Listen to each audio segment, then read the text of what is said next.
Huli sa bypass. Street-level drug personality timbog sa Ozami City.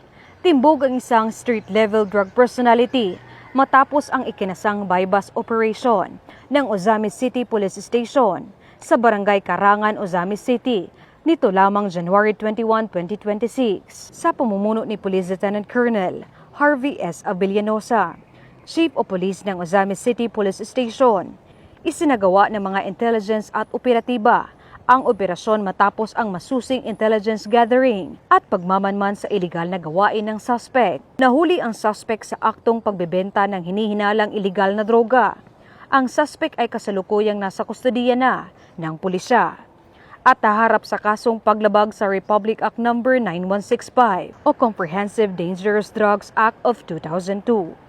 Patuloy ang pinaigting na anti-illegal drug operations ng Ozami CPS bilang bahagi ng kampanya ng pamahalaan para sa isang ligtas at drug-free ng lungsod. Hinihikayat din ang publiko na makipagtulungan at magbigay ng impormasyon ukol sa mga iligal na gawain sa pamamagitan ng mga opisyal na hotlines ng Pro-10.